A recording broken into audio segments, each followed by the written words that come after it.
Everything is blue. His pills, his hands, his jeans, and now I'm covered in the colors, pulling apart at the seams. It needs blue. Hey guys, welcome back. So it's my first day off in the entire week.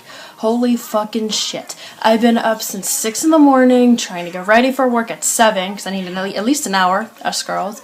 I need at least an hour to get ready, eat breakfast and all that lovely fun stuff, and then go to work at 7 from like 7 to like 3:30, and then have 4 hours to myself, only to go back to the same mall that I work at, but at a different store from 7:15 at night to 11:30 at night because these damn holiday hours.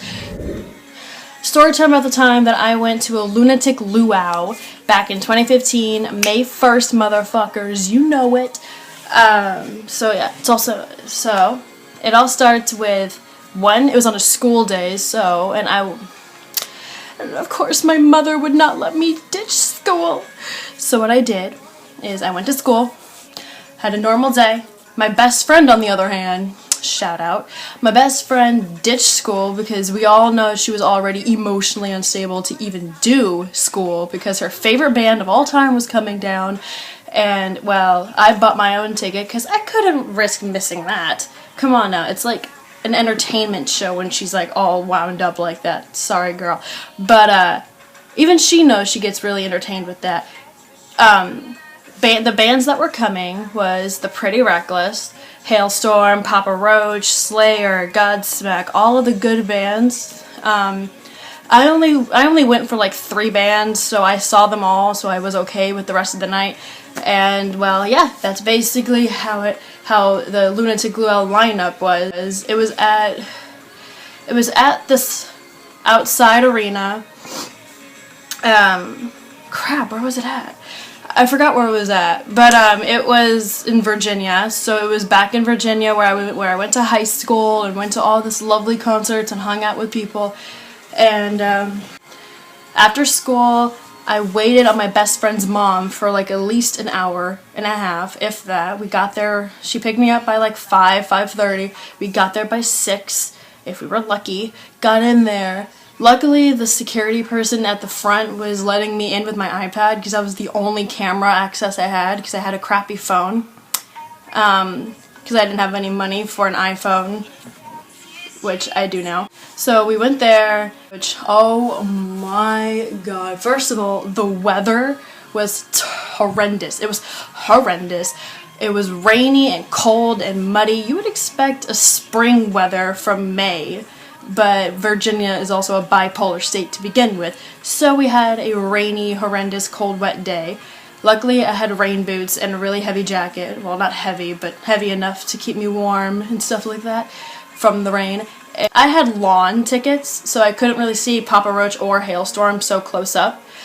But I saw them pretty well with the big screens, so I took really good videos, and I posted them on my channel like a year ago. So if you want to check that out, I'll link those below, or put a little card in the video somewhere to let you know where.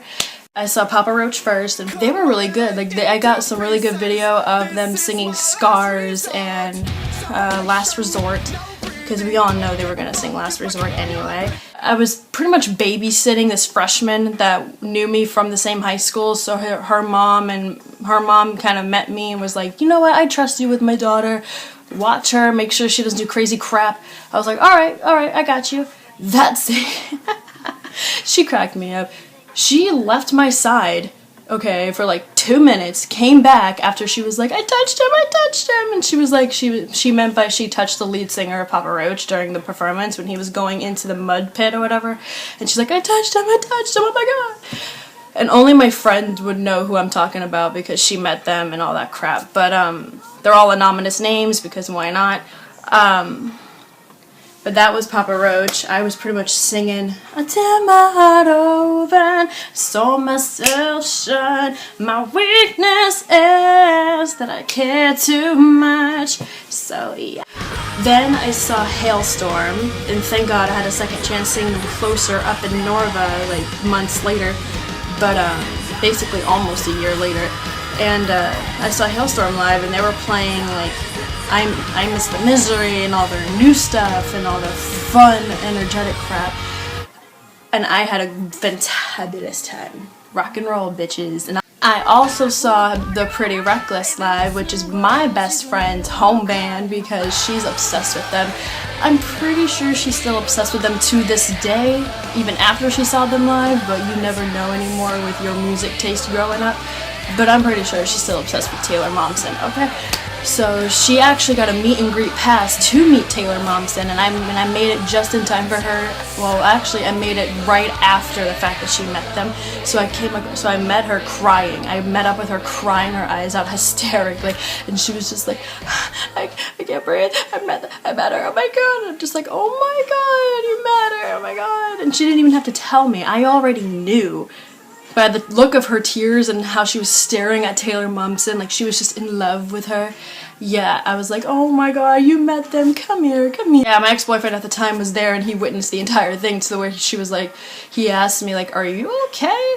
Are you, like, is she okay? And I'm just like, yeah, she's fine. I got this. She just met her favorite band ever, her idols of all time, that kept her alive from like years ago, so she's good. I got this.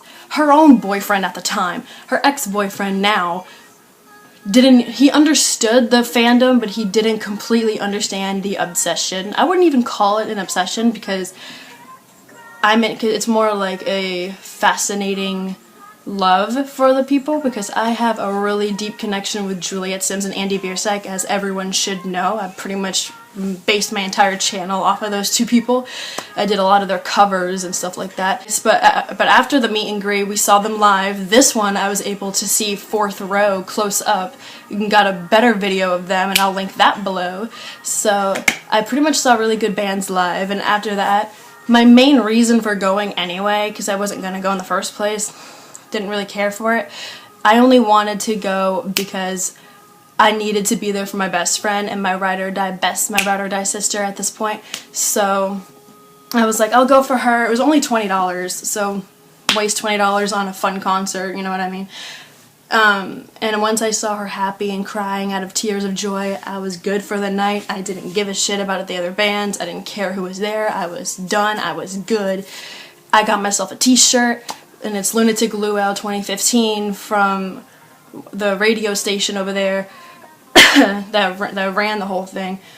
And so yeah, that was basically my Lunatic Luau experience. Besides the rainy and the horrendous day of the weather scene, it was really good. We managed to stay up there up until 9:30, 10 o'clock at night, and by then I was done. I was tired. I was just over it. And I wanted to go home, but I had to wait for my best friend's mom, so I had to like sit there and wait, and a couple of strange guys came up to me and started asking me questions, and I was just like, can you please hurry the fuck up, go see your Godsmack, go see your Slayer, and let's go. And she came, whatever, and I was just vaping a little bit over there, whatever. So that was the story of the time I went to Lunatic Luau and my horrendous weather experience. But those bands are great live. I ended up seeing Halestorm a second time up close almost a year later in the same place I actually visited, but that's a whole different story of me visiting Virginia from a different state for like a week. So I hope you like this video. Give it a thumbs up and subscribe, and I will try posting more when I can. It's just I don't have my own personal space anymore since I have 2 jobs, update of life, 2 jobs, a boyfriend that's always in my space, and you know, just life in general, and finally getting my fucking license. So yeah, bye!